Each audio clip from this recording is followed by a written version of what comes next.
Welcome to IAC, and today we are with the Hindu headlines, the Hindu editorial and vocabulary with idioms, fragile verbs and words with the synonyms and examples.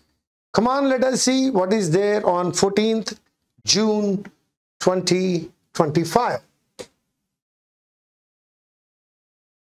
Black box recovered from the roof of hostel. Modi visits crash site. ఎక్కడైతే flight crash అయిందో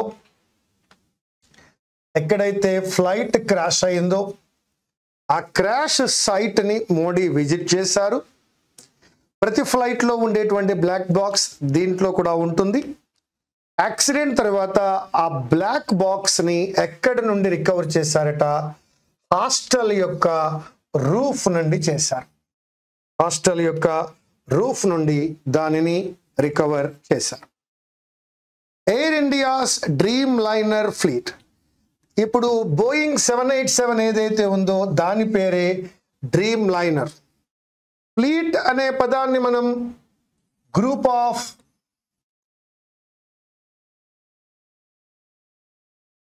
ships కి వాడతాం, flights కూడా వాడతాం. So ఆ group of dream liners ఏవైతే ఉన్నాయో to undergo enhanced safety checks, వీటన్నిటికీ సేఫ్టీ చెక్స్ చేయబోతున్నారు. They will do all enhanced safety checks to all the Boeing Dreamliner. Fleet means group of ships or flights. వాటన్నిటికీ safety checks చేయబోతూ ఉన్నారు. India abstains from that is away from Gaza ceasefire resolution. Gaza Israel మరియు Iran కి మధ్య జరుగుతున్న ఈ సందర్భంలో ఒక సీజ్ ఫైర్ రెజల్యూషన్ జరుగుతోంది యునైటెడ్ నేషన్ జనరల్ అసెంబ్లీలో. దాని నుండి ఎవరు దూరంగా ఉన్నారు? అబ్స్టైన్స్ ఫ్రమ్ అన్నాం, away from.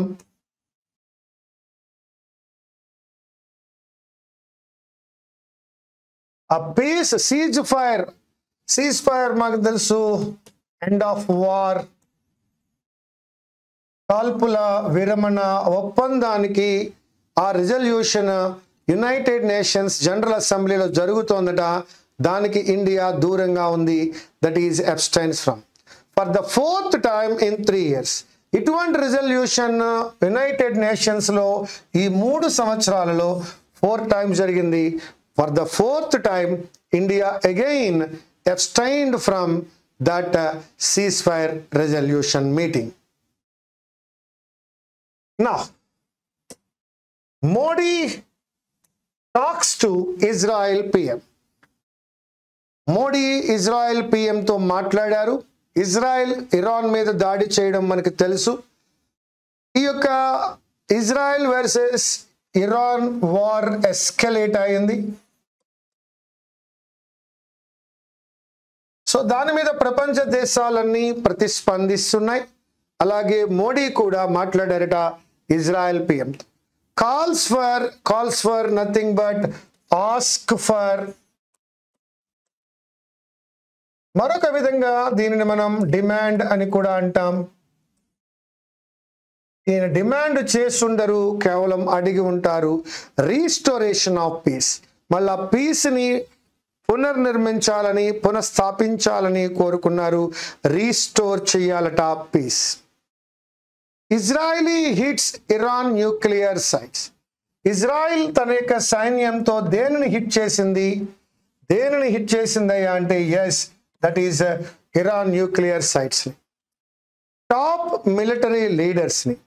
Tehran sends missiles in retaliation. Retaliation అంటే అర్థము revenge. So Israel Iran nuclear sites మీద, టాప్ మిలిటరీ లీడర్స్ మీద తన యొక్క ఆయుధాలు ప్రయోగిస్తే టెహరాన్ రివెంజ్ గా మిసైల్స్ ని పంపించింది. Tehran sends missiles in retaliation to Israel.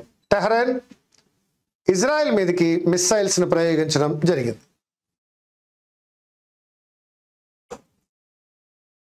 End game of 11-year-old Jewish Persian enmity. So end game జరుగుతోంది జూయిష్లకి మరియు పర్షియన్స్కి 2000 సంవత్సరాలకు పూర్వం 2611 సంవత్సరాల ఎనిమిటీ ఏదైతే ఉందో, enmity that is hostility.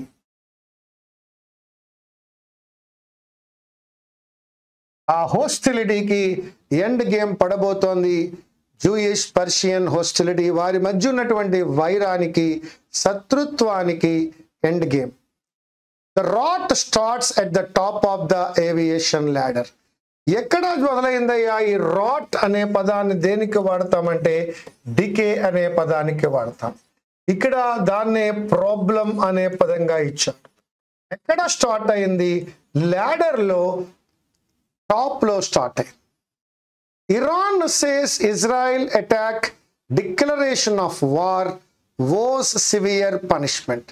Iran అంటోంది ఇజ్రాయెల్ చేసిన attack nothing but declaration of war, అది యుద్ధాన్ని ప్రకటించినట్టుగా భావించవచ్చని. ప్రామిసెస్ సివియర్ పనిష్మెంట్, ఖచ్చితంగా సివియర్ పనిష్మెంట్ ఉండబోతోంది అని ఇట్ ఓస్. దానికి ఖచ్చితంగా రిటాలియేషన్లో సివియర్ పనిష్మెంట్ ఉంటుంది అని ప్లెడ్జెస్.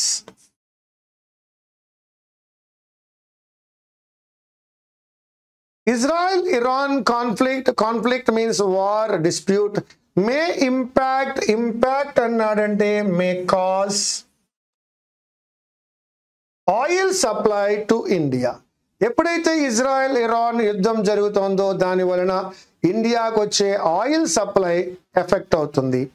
స్పైక్ ఎక్స్పోర్ట్ కాస్ట్, దాని వలన ఎక్స్పోర్ట్ కాస్ట్ కూడా రైజ్ అవుతుంది. దాన్ని స్పైక్ అనే పదంతో చెప్పాడు.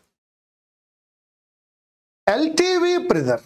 ఎల్టీవీ బ్రీదర్ అంటే లాంగ్ టైమ్ వెంటిలేటర్ అని అర్థం. బ్రీతర్ అంటే that we can breathe. In RBI's gold loan final directions, RBI రీసెంట్గా గోల్డ్ లోన్కి సంబంధించిన కొన్ని డైరెక్షన్స్ ఇచ్చింది. అది లాంగ్ టర్మ్ వెంటిలేషన్ బ్రీతర్గా ఉపయోగపడుతోంది. దాని డైరెక్షన్స్ ఎలా ఉన్నాయంటే పాజిటివ్గా ఉన్నాయి. ఎవరికి?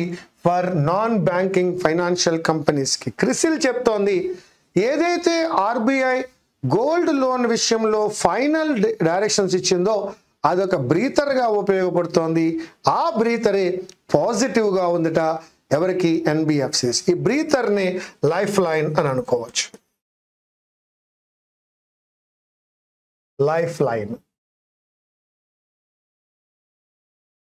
By which we can breathe, that is breather. ఒక మంచి డైరెక్షన్స్ ఇచ్చారు, అవన్నీ పాజిటివ్గా ఉన్నాయట non banking financial companies business చేసుకోవడానికి. Russia's military economy slows down as Trump mulls sanctions. Yes, Russia military economy ఏమైందయ్యా అంటే స్లో డౌన్ అయింది. ఎందుకంటే ట్రంప్ ఆలోచిస్తున్నారు దాని మీద రిస్ట్రిక్షన్స్ కోసం. అక్కడ sanctions is nothing but restrictions. ఈ మల్ అనే పదం పాండర్ అనే పదాన్ని చెప్తుంది. పాండర్ అంటే think deeply.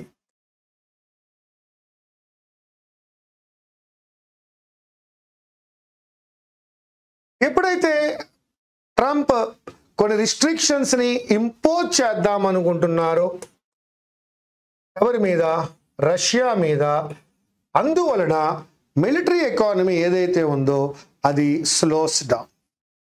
Don't know how I am alive says lone survivor. ఒకే ఒక్క సర్వైవర్, ఓన్లీ సర్వైవర్, దాన్నే లోన్ అన్నాడు. లోన్ సర్వైవర్ ఎవరైతే బతికాడో ఆయన అంటున్నాడు, రమేష్ అన్న, ఆయన ఏమంటున్నాడంటే don't know how I am alive, నేను ఎలా బతికి ఉన్నాను నాకు తెలియడం లేదు అని అంటున్నాడు. గ్రీఫ్ స్ట్రైకెన్ కిన్, ఒక రిలేటివ్, అతను చాలా బాధలో ఉన్నాడు, అతన్నే గ్రీఫ్ స్ట్రైకెన్ అన్నాడు. చాలా సాడ్గా ఉన్నటువంటి సో సాడ్ ఎఫెక్టెడ్ ఎవడైతే ఉన్నాడో grief stricken relative kin give DNA samples to identify victims. ఆ మరణించినటువంటి విక్టిమ్స్ ని ఐడెంటిఫై చేయాలి అంటే డెడ్ బాడీస్ దొరకడం లేదు కాబట్టి చాలా బాధలో ఉన్నటువంటి ఆ యొక్క కిన్ తన యొక్క DNA శాంపిల్స్ ఇచ్చాడు టు మ్యాచ్. ఇది కూడా ఫ్లైట్ క్రాష్ గురించి. India must condemn Israel strike. India తప్పనిసరిగా కండెమ్ చేయాలి ఇజ్రాయెల్ స్ట్రైక్ ని. కండెమ్ చేయడము అంటే it should say no, it should not support Israel strike because silence will be seen as complicity. Left parties చెప్తున్నాయి India silent గా ఉంటే అది agree చేసినట్టు అవుతుంది. కాంప్లిసిటీ అన్నాడు అగ్రీ అని అర్థము, కాంప్లిసిటీ అన్నాడు యాక్సెప్ట్ అని అర్థము. ఇండియా సైలెంట్ గా ఉన్నట్లయితే ఇజ్రాయెల్ యొక్క స్ట్రైక్స్ ని, ఇజ్రాయెల్ యొక్క అటాక్స్ ని, స్ట్రైక్ మీన్స్ అటాక్, ఇజ్రాయెల్ యొక్క అటాక్ ని మనము ఇండియన్స్ అగ్రీ చేసినట్టు అవుతుంది అని లెఫ్ట్ పార్టీస్ చెప్తున్నాయి. European leaders call for deescalation. జరుగుతున్న యుద్ధం విషయంలో యూరోపియన్ లీడర్స్ కూడా కాల్స్ ఫర్ డీఎస్కలేషన్. దాన్ని ఏమంటున్నారంటే స్లో డౌన్ చేయమంటున్నారు. స్లో డౌన్ చేయడాన్ని డీఎస్కలేషన్ అన్నాడు. ఎస్కలేషన్ అంటే ఇంక్రీజ్, రైజ్ అవుతుంది. డీఎస్కలేషన్ అంటే స్లో డౌన్ చేయమని కాల్ ఫర్ చేస్తున్నారు. కాల్ ఫర్ అంటే ఇంతకు ముందు మనం రాసుకున్నాం, దట్ ఈజ్ డిమాండ్ చేస్తున్నారు.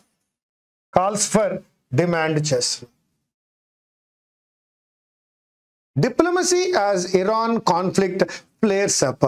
ఫ్లేర్ అప్ అని అంటున్నాడంటే that is again rise. So conflict rise అవుతున్న ఈ సందర్భంలో డీఎస్కలేషన్ కోసమని యూరోపియన్ లీడర్స్ అందరూ డిమాండ్ చేస్తున్నారు.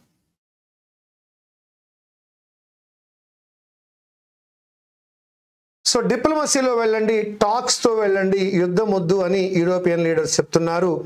ఎందుకంటే రోజు రోజుకు ఆ యొక్క కాన్ఫ్లిక్ట్ రైజ్ అవుతుంది. Now we have here Hindu editorial.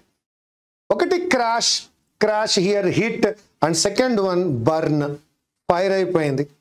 And the Air India Ahmedabad plane crash and Indian aviation. India's aviation sector needs to address safety corners. India యొక్క ఫ్లయింగ్ సెక్టార్ ఏదైతే ఉందో, ఏవియేషన్ సెక్టార్ ఏదైతే ఉందో అది అడ్రస్ చేయవలసి ఉంది. దేన్ని? కొన్ని సేఫ్టీ కన్సర్న్స్ని అడ్రస్ చేయాలి, సేఫ్టీ ప్రాబ్లమ్స్ని అడ్రస్ చేయాలి. ప్రాబ్లమ్ని మాత్రమే మనము అడ్రస్ చేయగలము. అంటే ప్రాబ్లమ్ని they should investigate and find a solution for that. Address అనే పదం వాడాడు.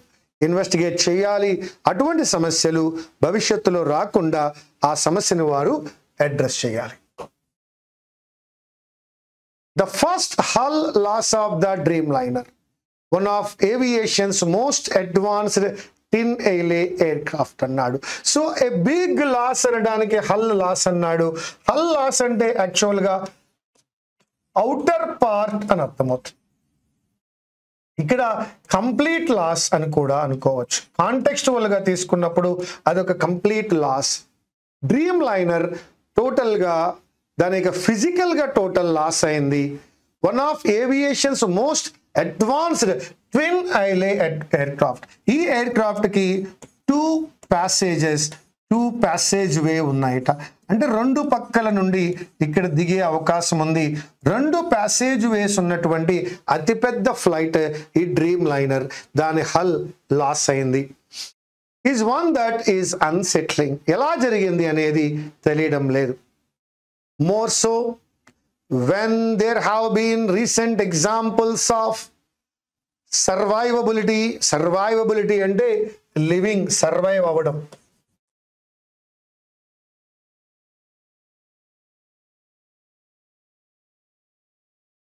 In modern wide body jets.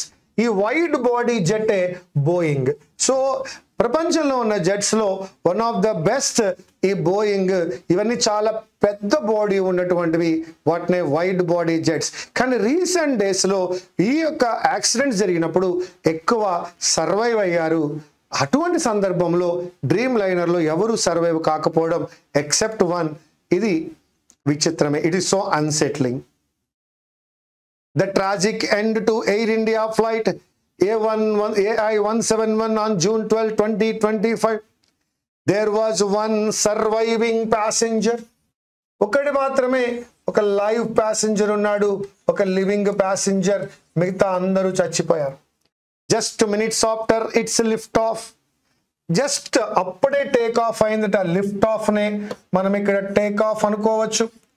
Take off అయిన కొన్ని నిమిషాలలోనే from Ahmedabad for London Gatwick, and it touched a recorded biometric altitude.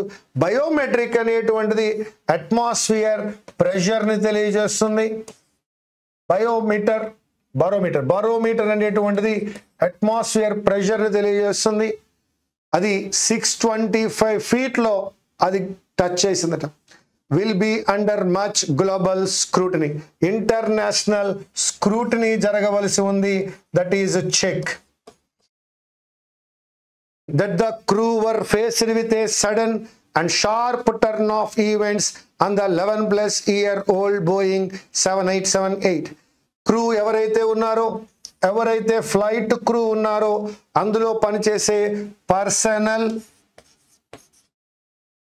ఎవరైతే అందులో పనిచేసే ఎంప్లాయీస్ ఉన్నారో were faced with a sudden and sharp turn of events. Sudden events, sharp turn of events జరిగాయి. ఇందులో 11-plus-year-old Boeing 7878. A plane with ample avionics redundancy అన్నాడు. avionics అంటే that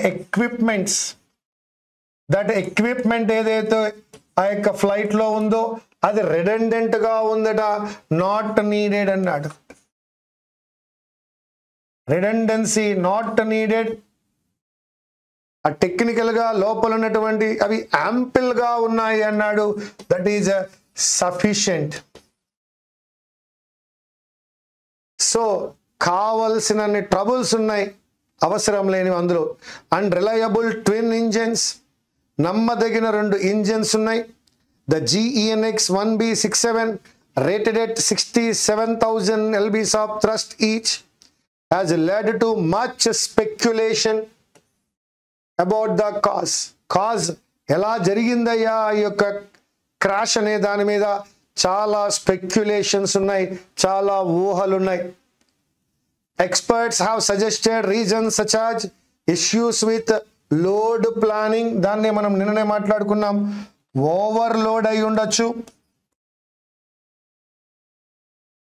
second one ambient air temperature. ambient అంటే close to flight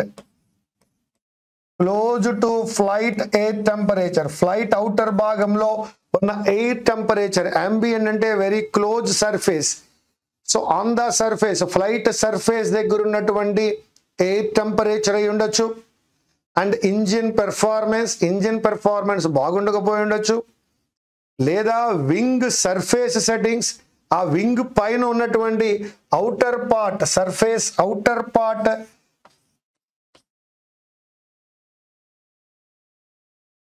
settings అయి ఉండొచ్చు. And even a bird hit, ఒక bird కూడా hit చేసి ఉండొచ్చు. One more time, a plane with ample avionics redundancy and reliable 2 engines has led to much speculation about the cause. Reasons ఏమై ఉండొచ్చయ్యా? Overload, ఆ plane కి చుట్టుపక్కల ఉన్నటువంటి ambient air temperature, engine performance, wings పైన ఉన్నటువంటి అవుటర్ పార్ట్ లో ఉన్న settings, and even a bird hit. ఇవన్నీ కూడా రీజన్స్ అయి ఉండొచ్చు అంటున్నారు. Inducted by India during its government-owned days. Air India government చేతుల్లో ఉన్నప్పుడు వీటిని మొదటిసారిగా ఎయిర్ ఇండియాలోకి ఇంట్రడ్యూస్ చేశారు. As part of a 68 aircraft deal signed with Boeing in 2006.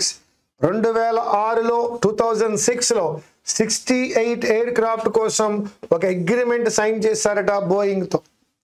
The sub fleet of 7878s has played a role in its medium to long haul network expansion to Europe, the Far East and Australia. So అందులో కొన్ని ఏవైతే sub fleet ఉన్నాయో అన్నీ కాదు, కొన్ని అందులో కూడా 787 ఇవి యూరోప్కి, ఫార్ ఈస్ట్కి, ఆస్ట్రేలియాకి తమ ప్రయాణాల్లో చాలా ముఖ్యమైన రోల్ ప్లే చేశాయి. The plane's global safety record has been strong in general. Plane యొక్క ఇంటర్నేషనల్ సేఫ్టీ రికార్డ్ చాలా స్ట్రాంగ్ ఉంది. But it has also been an aircraft type that has raised some concerns. కానీ ఇది అటువంటి ఎయిర్క్రాఫ్ట్ టైప్ ఏదైతే కొన్ని ప్రాబ్లమ్స్ని రైజ్ చేసిందో. దీస్ హ్యావ్ ఇన్క్లూడెడ్ ఏంటా concerns? Assembly line quality control, whistleblower statements. Whistleblower అని అంటున్నాడంటే అలర్టింగ్, అలర్ట్ చేయడాన్ని విజిల్ బ్లో అంటాం, విజిల్ బ్లోయింగ్ అంటది. ఇంజిన్ ఐసింగ్ ప్రాబ్లం ఉంది, that resulted in a safety directive. A lithium aerospace battery related electrical system issue అది కూడా ఉంది, that led to extensive worldwide groundings. ప్రపంచవ్యాప్తంగా డెస్టినేషన్ చేరకుండానే Boeing విమానాలు గ్రౌండింగ్ అవుతున్నాయి. దానికి గల కారణం చెప్తున్నాడు.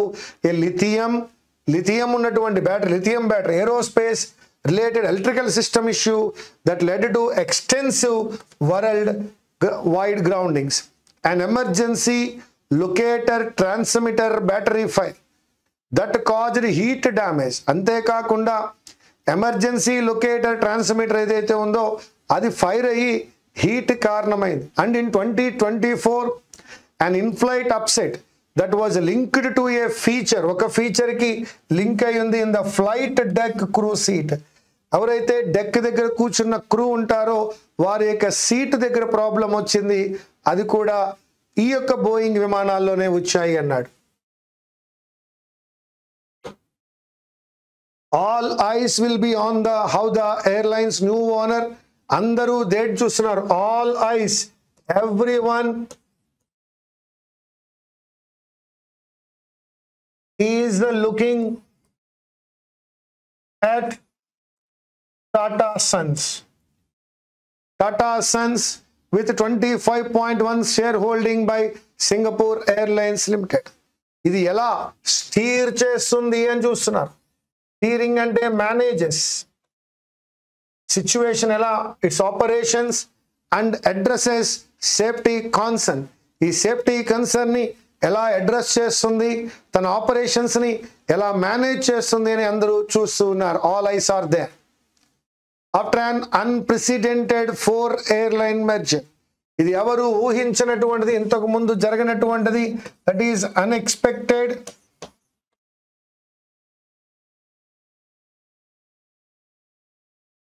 Four airline merger. సో అక్కడ మెర్జర్ కూడా జరిగిందట, దట్ ఈస్ కాల్డ్ కొలాబరేషన్ కూడా జరిగింది. So it is a joint venture అంటున్నాడు. అందులో ఎన్ని ఉన్నాయి ఈ జాయింట్ వెంచర్లో? 4 ఎయిర్లైన్స్ ఉన్నాయి. The group is in the middle of executing Vihaan AI. ప్రస్తుతం ఈ గ్రూప్ ఎందులో ఉందయ్యా అంటే in the middle of executing Vihaan AI. Vihaan ఏఐని ఎగ్జిక్యూట్ చేయడంలో ఉంది. The airlines transformational road map over 5 years. What is Vihaan AI? అది ఎయిర్లైన్ యొక్క ట్రాన్స్ఫర్మేషనల్ రోడ్ మ్యాప్. సో దాన్ని ట్రాన్స్ఫార్మ్ చేద్దామని ఒక చేంజ్ కోసం ప్రయత్నిస్తున్నారు for the next 5 years. With appointment of a head of group safety, security and quality. వాళ్ళు ఎవరిని appoint చేస్తున్నారట? ఒక హెడ్ ఆఫ్ గ్రూప్ సేఫ్టీ కోసం, సెక్యూరిటీ కోసం and quality. Integral to this. Integral means involved or inner అని అర్థము. Involved అని అర్థం. అందులో వారు కూడా ఇన్వాల్వ్ అయి ఉన్నారు. In parallel the airline has also faced scrutiny by India's civil aviation regulatory body. The DGCA, Director General of Civil Aviation, with a formal investigation that includes international participation, having been initiated, having been started. Initiate చేశారు. ఒక international పార్టిసిపేషన్తో ఒక investigation మొదలుపెట్టారు. In keeping with aviation protocols. So ఇందులో aviation ప్రొసీజర్స్ని వారు ఖచ్చితంగా follow అవుతారు. ఆ procedures లేదా ప్రోటోకాల్స్ ఫాలో అవుతూ ఇన్వెస్టిగేట్ చేయబోతున్నారు. ద కాంప్లెక్సిటీస్, డిఫికల్టీస్,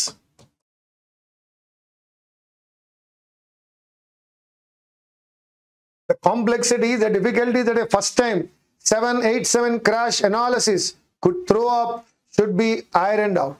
ఏమున్నాయి ఇందులో అనే విషయాలన్నీ కూడా ఐరన్ అవుట్ అవ్వాలి. దట్ ఈస్ రిజాల్వ్ అవ్వాలి. Should be resolved. Ironed out means resolved. At the 81st International Air Transport Association annual general meeting, international air transport association యొక్క 81st మీటింగ్ జరుగుతుందట. And world air transport summit in New Delhi last week India was recognised to be. ఇండియాని recognise చేశారట, identify చేశారు, ఇండియాని గుర్తించారు. ఎలా గుర్తించారయ్యా? To be one of the largest aviation markets. ప్రపంచంలోనే అతిపెద్ద ఏవియేషన్ మార్కెట్స్లో ఇండియా కూడా ఒకటి అని గుర్తించారు. However it's rapidly expanding aviation. ర్యాపిడ్గా అంటే చాలా స్పీడ్గా ఎక్స్పాండ్ అవుతున్న aviation sector needs to address the challenges. అది తన యొక్క ఛాలెంజెస్ని కూడా అడ్రస్ చేయాలి. ఏమిటయ్యా ఛాలెంజెస్ అంటే? One, which is included safety on the ground and also in the air. అది గ్రౌండ్ మీద మరియు ఎయిర్లోను కూడా దాని సేఫ్టీని, సెక్యూరిటీని, వాటికి ఉన్నటువంటి సమస్యలను కూడా ఇండియా అడ్రస్ చేయాలి. Now it is a Hindu vocabulary. Byte the bullet. కొన్ని సందర్భాలలో మిత్రమా మనం కొన్ని విషయాలని ఖచ్చితంగా చెప్పవలసి ఉంటుంది. మనం చెప్పే విషయాలు అవతల వాళ్ళకి అంతగా నచ్చకపోవచ్చు. సో అవతల వాళ్ళకి నచ్చినా నచ్చకపోయినా నిజాన్ని నిజంగా మాట్లాడాలి. అక్కడ అంటాం we have to bite the bullet. అక్కడ మనం బైట్ ద బుల్లెట్ అనే పదాన్ని యూజ్ చేస్తాం. To decide to do something difficult or unpleasant that one has been putting off. I have been procrastinating on my dental appointment but I need to bite the bullet and go. So operation చేయమంటే delay చేస్తున్నాడ అని తప్పదు. ఏదో ఒక రోజున he should bite the bullet. ఇలా కాకుండా ఇంకా చెప్పాలి అంటే ఒక అన్ప్లెజెంట్ న్యూస్ చెప్పాలి, తప్పదు. ఎవరు చెప్తారని ఆలోచిస్తుంటే he bite the bullet to tell the news. Break a leg. Break a leg means all the best. మనం చాలా సందర్భాల్లో చెప్తాం break a leg means all the best. Just before she went on stage for her audition, ఆమె ఆడిషన్కి తన స్టేజ్కి వెళ్తున్న సందర్భంలో her friend whispered break a leg, wished break a leg, spill the beans to reveal a secret. సీక్రెట్ని reveal చేయడాన్ని spill the beans అంటాం. Beans means dice అయ్యా. డైస్ని వదిలినప్పుడు అది ఖచ్చితంగా ఎంత ఉందో రివీల్ అవుతుంది, డిస్క్లోజ్ అవుతుంది. చేతిలో ఉన్నప్పుడు secret, if you spill it the secret will be revealed. We are planning a surprise birthday party for mom, so please don't spill the beans. So surprise అన్నాం కాబట్టి దయచేసి ఆ యొక్క విషయాన్ని ఎవరికి చెప్పద్దు. Don't spill the beans. Once in a blue moon, అమావాస్యకో పౌర్ణమికో. సో అప్పుడప్పుడు రావడము, ఇర్రెగ్యులర్గా రావడము, ఇర్రెగ్యులర్గా చేయడము, రేర్గా చేయడాన్ని once in a blue moon అని అంటాం. My brother lives in another country, so I only get to see him once in a blue moon. మా బ్రదర్ ఇంకొక దేశంలో ఉంటారు కాబట్టి ఆయన్ని కొన్నిసార్లు మాత్రమే రేర్గా కలవగలను. He attends the classes once in a blue moon. See eye to eye. Eye to eye చూస్తున్నాము అంటే అగ్రీ అవుతున్నాము అని అర్థం. See eye to eye means agree with others. Even though they are best friends, వారిద్దరూ మంచి friends అయినప్పటికీ they don't always see eye to eye and politics. వారిద్దరూ ఒకరినొకరు అగ్రీ అవరు అని చెప్పడం కోసం వాడుతున్నాడు. See eye to eye means agree with someone. Look up, that is one phrasal verb. To search for information. So మనకి కావలసిన ఇన్ఫర్మేషన్ని బుక్లో చూసేటప్పుడు లుకప్ అంటాం. ఒక పదానికి మీనింగ్ తెలియనప్పుడు నువ్వు డిక్షనరీలో కానీ థెసారస్లో కానీ గూగుల్లో కానీ చెక్ చేస్తున్నావు అన్నప్పుడు దాన్ని లుకప్ అనొచ్చు. If you don't know the meaning of a word you should look it up in the dictionary. అదే ఎగ్జాంపుల్ ఇచ్చాడు. ఒక పదానికి మీనింగ్ తెలియనప్పుడు డిక్షనరీలో చూడవచ్చు. Give up means abandon, leave. దేన్నైనా వదిలిపెట్టడాన్నే గివ్ అప్ అంటాం. Don't give up on your dreams even if it is difficult. Dream difficult అయినప్పటికీ కూడా దాన్ని వదిలిపెట్టకండి. Come across, to meet someone suddenly, to find or meet something or someone by chance. I came across an old photo album while cleaning the attic.